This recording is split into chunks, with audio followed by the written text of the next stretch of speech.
সবাইকে ওয়েলকাম করছি মাস ডিলেটে। আজ আমি একটা নাস্তা রেসিপি শেয়ার করব। আশা করি সবার ভালো লাগবে। ভালো লাগলে লাইক, কমেন্ট এবং শেয়ার করবেন। সাথে থাকবেন পুরো ভিডিওটি দেখার জন্য। ঘরে যদি ময়দা এবং আলু থাকে তাহলে এই নাস্তা রেসিপিটি বানিয়ে নেওয়া যায়। খেতে খুবই ভালো লাগে। বাচ্চাদের টিফিনেও বা টিফিনেও ব্যবহার করা যায় কিংবা বিকেলের চায়ের সাথেও ব্যবহার করা যায়। খেতে খুবই ভালো লাগে। আমি প্রথমে নিয়ে নিলাম একটি পাত্রে ১ কাপ পরিমাণ ময়দা, সাথে দিয়ে দিলাম স্বাদ মতো লবণ এবং ২ চামচের মতো সয়াবিন তেল। আমি এবার হাতের সাহায্যে তেল এবং লবণ ময়দার সাথে ভালো মতো মিশিয়ে নেব। ময়দার সাথে ভালো মতো তেল এবং লবণ মেশানোর পরে আমি অল্প অল্প জল দিয়ে একটি ডো বানিয়ে নেব। এই ডোটি নরমও হবে না, শক্ত হবে না খুব বেশি। এবারে অল্প পরিমাণে তেল দিয়ে ১৫ মিনিটের মতো ঢেকে রাখবো। ১০ থেকে ১৫ মিনিটের মতো ঢেকে রাখবো। এতে আরো কিছুটা নরম হয়ে আসবে ডোটি। আমি এখানে ভেজে নিয়েছি পেঁয়াজ এবং কাঁচামরিচ কুচি করে ভেজে নিয়েছি। আমি এবার আলু সিদ্ধ করে নিয়েছি। আমি এখানে ৩টি মাঝারি সাইজের আলু ব্যবহার করেছি। আমি এবার পেঁয়াজ, মরিচ এবং আলু মাখিয়ে নেব। এর জন্য দিয়ে দিলাম স্বাদ মতো লবণ, দিয়ে দিলাম জিরা গুঁড়া এবং দিয়ে দিলাম চিলি ফ্লেক্স।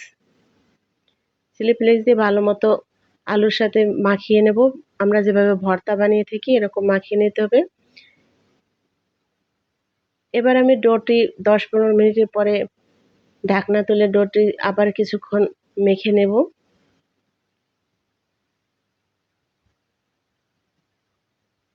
আমি ডোটি থেকে ২ টুকরা করে নিয়েছি। এখান থেকে ১ টুকরা নিয়ে আমি একটি রুটি বেলে নেব। সামান্য পরিমাণে ময়দা ছিটিয়ে আমরা রেগুলার যে রুটি বানাই সেরকম একটি রুটি বানিয়ে নেব। তবে এই রুটিটি একটু মোটা হবে। রুটিটি এরকম পুরুত্বের হবে। রুটি বানানো হলে আমি এবার যে আলু মাখিয়ে রেখেছি আমি আলু হাতের সাহায্যে পুরো রুটিতে ছড়িয়ে দেব। সব দিকে যেন সমানভাবে হয় এরকম হাতের সাহায্যে চেপে চেপে সব জায়গায় ছড়িয়ে দেব।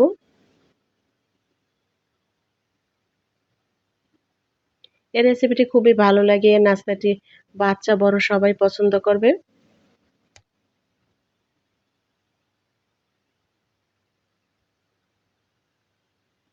সব দিকে সমানভাবে ছড়ানো হয়ে গেলে আমি এবার একটি রোলের মতো বানিয়ে নেব। এভাবে পেঁচিয়ে রুটিটিকে একটি রোলের মতো বানিয়ে নেব। এবার যাতে রুটির মুখটা খুলে না যায় এজন্য একটু হাতের সাহায্যে প্রেস করে মুখটা আটকে নেব।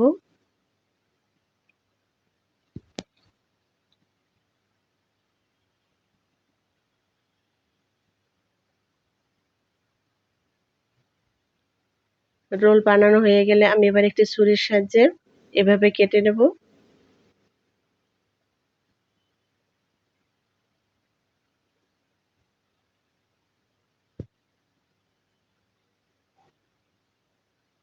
আমি এভাবে সবগুলো বানিয়ে নিয়েছি। এবার একটু হাতের সাহায্যে আমি একটু চেপে দেব যাতে ভিতরের আলু বের না হয়ে আসে।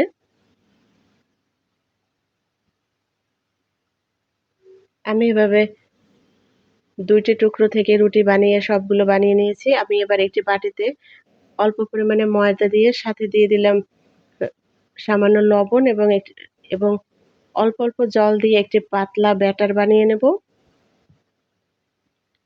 ব্যাটারটি পাতলা হবে না, একটু ঘনত্বের হবে।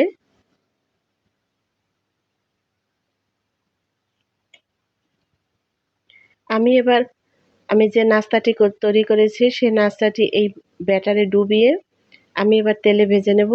আমি একটি কড়াইতে তেল গরম করে নিয়েছি।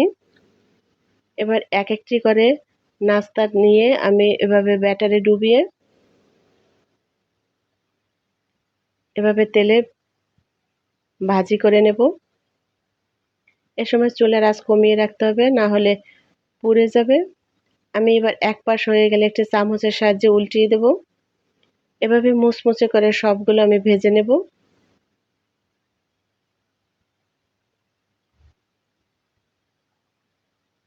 আমার ভাজা হয়ে গিয়েছে, আমি এবার নামিয়ে নিচ্ছি।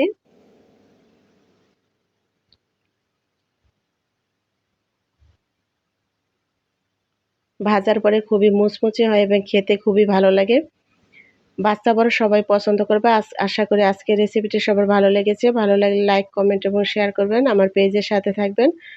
সবাইকে অসংখ্য ধন্যবাদ সাথে থাকার জন্য।